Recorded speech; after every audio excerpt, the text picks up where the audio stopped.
So this is a stand-up routine, a 10-minute one I performed a few years ago, shortly after which my professor told me I needed to cut down my drinking, and then my close friend, outed me as bisexual. So my friend Laura, she recently told me that my one true talent is panicking, which is true. Like, I'm neurotic. My go-to move is like flailing around in like an uncomfortable, ticklish fish, like hyperventilating until my throat closes up, and I'm convinced I have my parents to thank or blame. You know. For instance, like during high school, I had to like interview with my college prep advisor so she could, just write me a recommendation for college. Like, she asked me to pick 5 words that describe myself. So I do, typical friendly, intelligent, blah, fucky, blah. My last word was neurotic, because that's, at least true. And like, I later rehashed the interview with my mother, and she was like, I get to the kicker with my mom, and she flips. Why the fuck? Why the hell would I think that was a good idea? Like, whether I thought that would like help me get into college, what was I thinking? She's so disappointed, and like, then I start to freak out and like worry, I immediately jumped on like the oh shit path, Now I want to college, I won't get into college, and I'll never get a job with just a high school education. I won't be able to afford food or a house or anything with which to sustain myself. Like, I'll have to sell drugs or plasma or prostitute myself.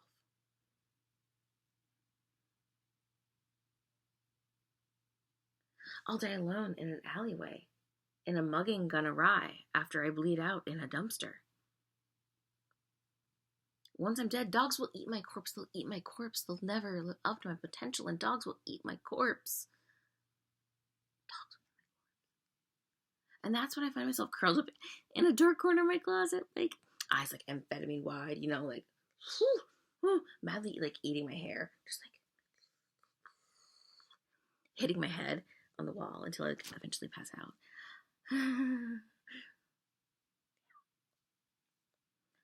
I once had myself convinced I was bipolar, and my friends tried to convince me that I was just over caffeinated. I'm not neurotic, obviously. I'm not neurotic. So I've learned to keep the neuroses like under wraps so I can like get through the day, like tamping it down as far as in my chest as we go, so I could just, function by pretending to ignore it. I've learned doing that, however, that like it tricks people into thinking I'm sane, and like it's kind of a fun game, trying to intuit when someone's invested enough that I can reveal the crazy. You have to like draw them in before you can reveal the wildly overwhelming downside to loving you, but by then they're hooked. So I definitely get my neuroses from my mother, which she gave me because I'm, her favorite daughter. My dog Maggie is my father's favorite daughter. My dad has lengthy two-sided conversations with her, made up mostly of like epithets and insults in like a high-pitched devil voice, such as like this high-pitched like example. Dad, Maggie, just stop begging. You can't have my bagel. Maggie, shut up, asshole. Dad, Maggie, you really need to watch your language. Like, those are harsh words for like such a young lady. Maggie, you're not my real father, shithead.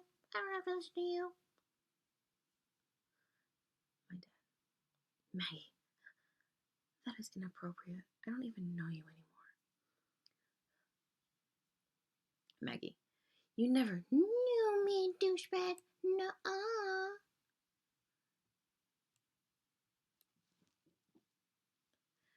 And the rest of us just like sit there contemplating whether a padded room or a Thorazine drip would interfere with his role as a family provider.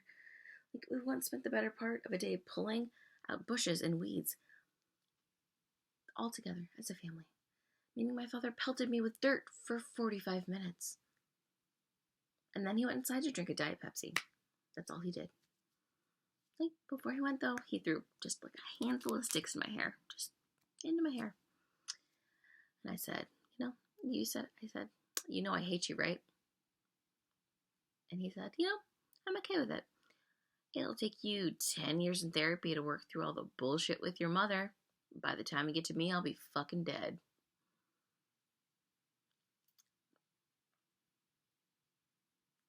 He also really likes to tell the story of the time he spent hours alone with me as a baby. My mother was at a high school reunion and she called to check in. So my mom was, yeah. My mom said, she's screaming awfully loud. Is everything okay? And my dad was like, yeah, well, I now totally get why people shake their babies. And we are, as my mom likes to say, we're the smart ones. My mom has really high hopes for me and the person I'll someday deign to marry. Much higher hopes than I have. I'm the person who spends 20 minutes talking to a guy only to realize 15 minutes in that my shirt is unzipped to the middle of my ribcage and my entire bra is on display. I mean, the goods are always on display anyway, right? You would think I need to emphasize them. But apparently my subconscious is an exhibitionist. The internal is just as absurd as the external, I'm afraid, which is, constantly reflected in my daily life. So, all areas. So, for instance, 75% of the people that I meet keep trying to convince me I'm a lesbian. I'm not a lesbian. And that may sound defensive or phobic. Don't mean it to come off that way. I mean it as a statement of fact. Not a lesbian. I'm bisexual. But I say this all because people keep trying to tell me, that I am, as if, I'd be, literally the last to know. My best friend Monica once came out to me as a lesbian. I've known her since freshman year of high school. She didn't come out until our sophomore year of college, and during my first year of college, my mother tried to yank me out of the closet. Again, not a lesbian. Experience was awkward. My mother claimed she got a vibe from Monica, from me, even though Monica was engaged to a guy at the time. Now, my mom may have been right about Monica being pansexual, lesbian, something. But still, she wasn't right about me dating Monica. And you know what? To rehash, I'm not a lesbian. So, in December, I mentioned to my mother that I had seen a shirt that said, straight against hate as an ally. Proceeds go to charity. Let's be an ally. The only thing my mother had to say was well, at least you're saying you're straight. There really hasn't been any evidence one way or the other. Thanks, Mom, for trying to collect evidence of whether or not I'm a lesbian.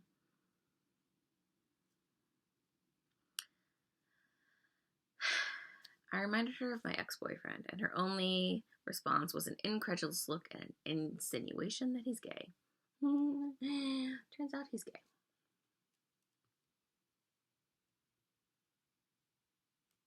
Anyway, apparently my mother has caught on to the fact that my taste in men is questionable at best. I once made out with a guy pretty much solely because he had an Australian accent, and my idea of interesting pillow talk is to talk about psychological disorders. The guy once told me that he had a girlfriend mid-hookup, and all it gets into was, I'm sorry. I was not socialized properly as a child, and my high school didn't make anything better. I went to a Catholic all-girls high school that was attached to a fucking convent. Let's absorb that, just for a second. Catholic girls attached to a convent. And that concept explains, in every way, why I am the way I am. The nuns kept peacocks, and the albino one was named Abraham. Our religion teacher was a 5 times born-again virgin. We had 81 girls in our class, and 9 of them were named Elizabeth. And 1/10 of my class had an eating disorder. I was considered ethnic. Yeah, one good thing though, my high school kept me from making too many shitty decisions until I got to college. A personal best during college involved me trash during a 3 a.m. fire drill where my roommate found me asleep on a couch in the lounge, dragged me outside, huge purple onto the steps of the cafe next to our dorm. And the whole situation only got worse as I went abroad for a year.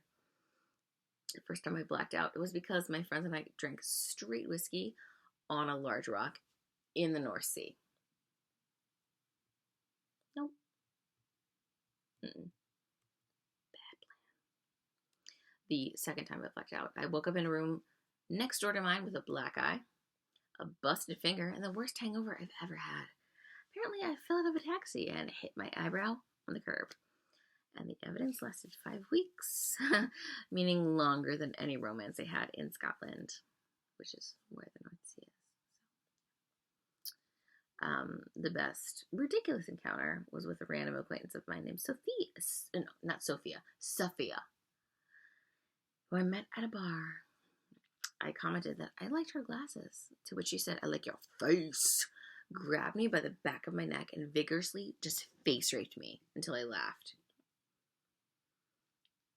Don't tell my mother.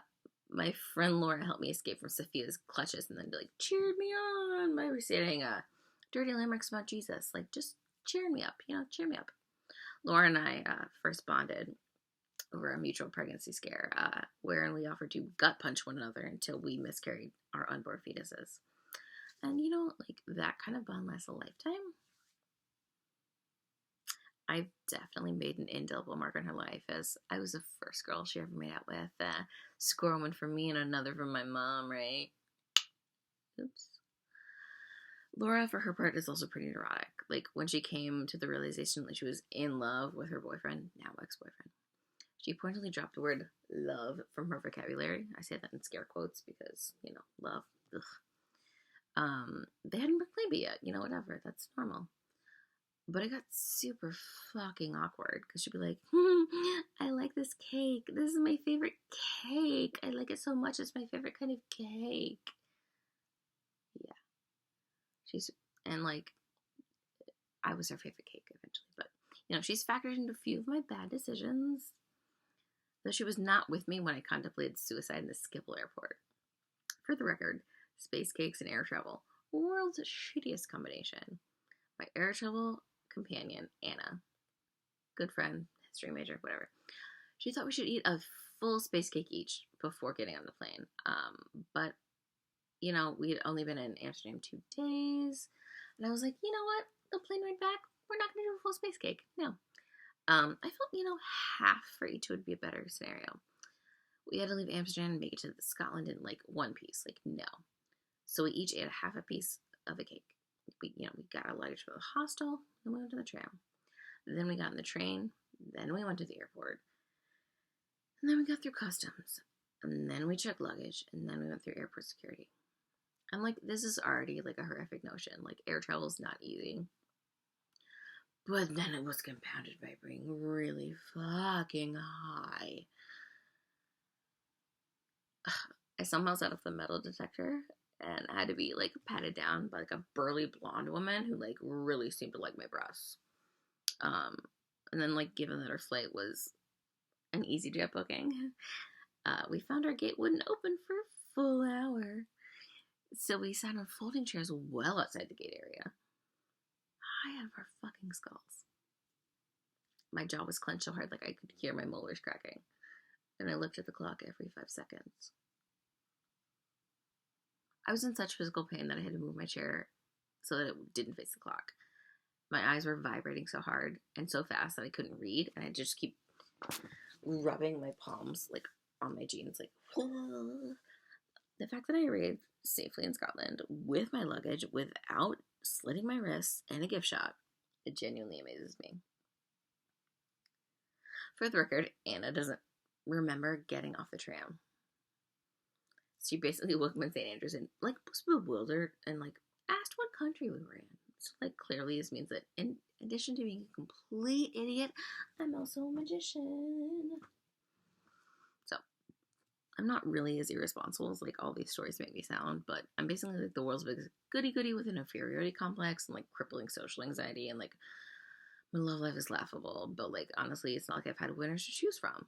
That guy who decided 12 hours after meeting me that we were a couple before deciding to professionally stalk me. For literally once in my life, I'm not exaggerating for comedic effect. We met at a toga party on Friday. He kept trying to make out with me.